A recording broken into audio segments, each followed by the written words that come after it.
Assalamualaikum warahmatullahi wabarakatuh. Nama budaya, salam sejahtera dan salam sehat untuk kita semua. Pertama-tama kita panjatkan puji syukur kepada Tuhan karena atas berkatnya, atas penyelenggaraan ilahinya. Pagi hari ini kegiatan kita yang sudah ditunda beberapa kali di Desa Umalor bisa terlaksana dengan baik. Terima kasih juga karena kita semua boleh berkumpul di sini dalam keadaan sehat. Tadi sudah ada beberapa laporan, sempat bisik-bisik juga dengan Ibu Kepala Desa. Ini Umalor adalah desa kesekian yang kami kunjungi, dan di sini sudah ada beberapa PAUD yang beroperasi di sini. Ada 3 PAUD dan ada yang belum ada izin operasional. Ibu desa juga tadi bisik-bisik bahwa ada 1 atau 2 PAUD yang belum ada bangunan PAUD-nya dan menggunakan posyandu sebagai tempat pembelajaran. Jadi Ibu Desa, Bapak Ketua Tim Penggerak PKK, Bapak Sekcam dan seluruh hadirin yang saya hormati. Jadi mau saya sampaikan di sini bahwa PAUD itu bersinergi dengan posyandu. Ya.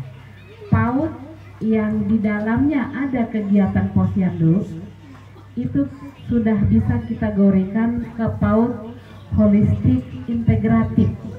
Jadi tidak salah kalau ada bangunan PAUD, ada bangunan posyandu, kemudian bisa dipakai juga untuk penyelenggaraan pendidikan anak usia dini.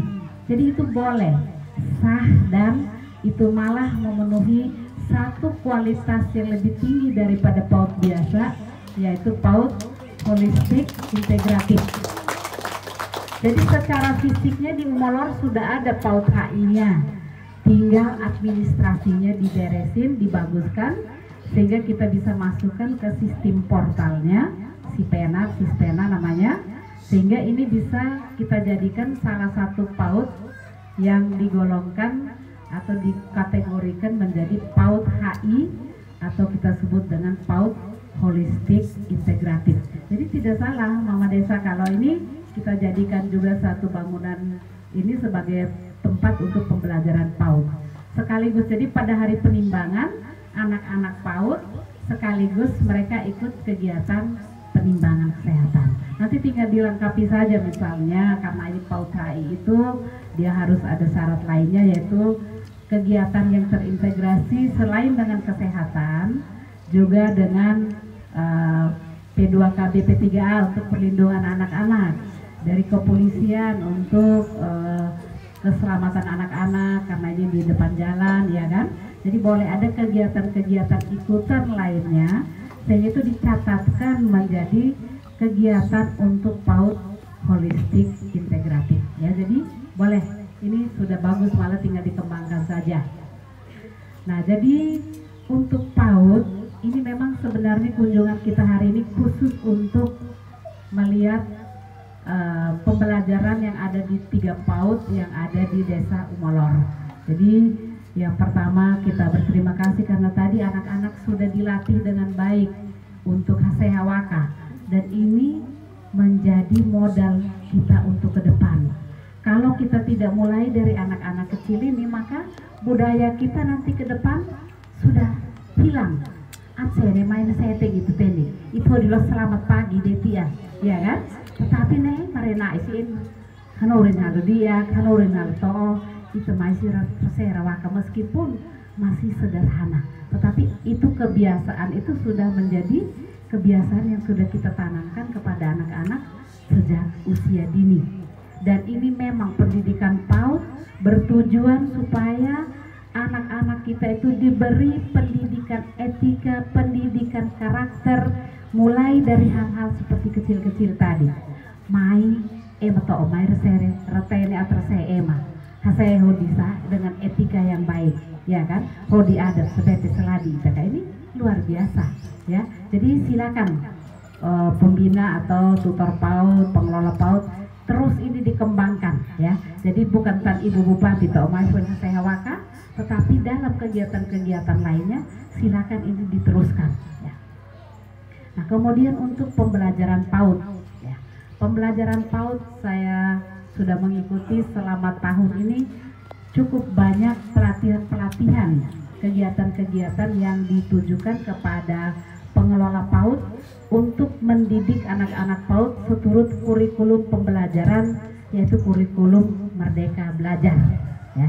Jadi anak-anak benar-benar harus disiapkan dengan konsep yang pas, bukan anak harus dipaksakan untuk bisa membaca dan menulis pada saat dia ada di PAUD, tetapi dikenalkan konsep menulis, membaca, menghitung sesuai dengan usianya, sehingga ketika dia memasuki jenjang pendidikan dasar, mereka sudah siap untuk diajarkan membaca, menulis, dan menghitung yang sebenarnya.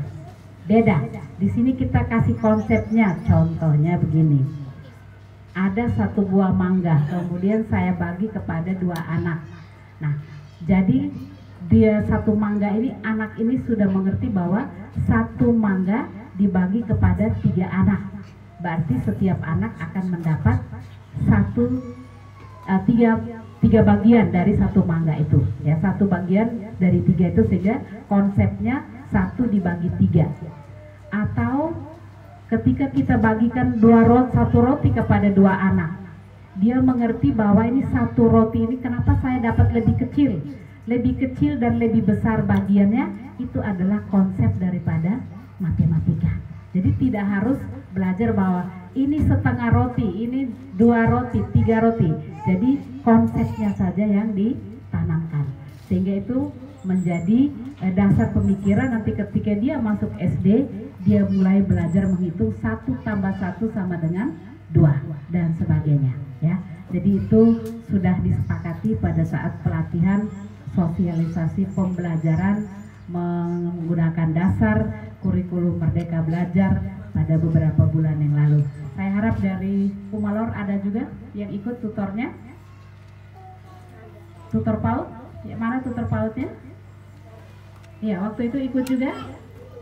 Ya, yang baru-baru kemarin dengan saya di Hotel Cinta Damai ikut juga. Pengelola, ya, pengelolanya yang mana? Ikut juga ya. Jadi saya harap itu supaya menjadi perhatian ya. Kemudian persiapan akreditasi PAUD ya. Ini PAUD ini sudah diakreditasi belum?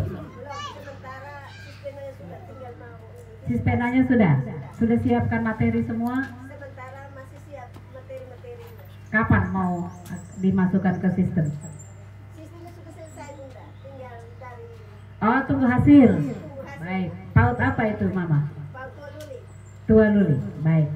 Yang tadi yang belum ada izin operasional, PAUD Salve, mana pengelolanya?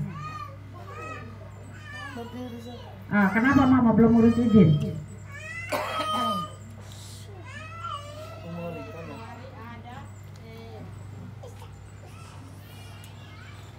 IO-nya ada, tapi sekarang tidak ada lagi. Oh, dulu ada. Itu Elisa itu. Kenapa sekarang tidak ada? Siapa yang ambil? Hilang di mana? Kita. Jangan begitu. Ya. Dulu Pak ini Elin itu masih ada IO-nya ada, tapi sekarang yayasan mati, belum perpanjang. Jadi sudah diganti PAUD Salve sekarang. Jadi IO-nya belum ada. Oh iya ya. Jadi itu penjelasannya Mama pengelola ya. Jadi dulu namanya beda karena yayasannya beda. Ya, kalau yayasan sudah tidak aktif berarti datanya di Dapodik pasti terhapus karena 2 tahun tidak aktif berturut-turut akan terhapus dengan sendirinya. Sistemnya sekarang online, jadi kita tidak bisa main-main ya.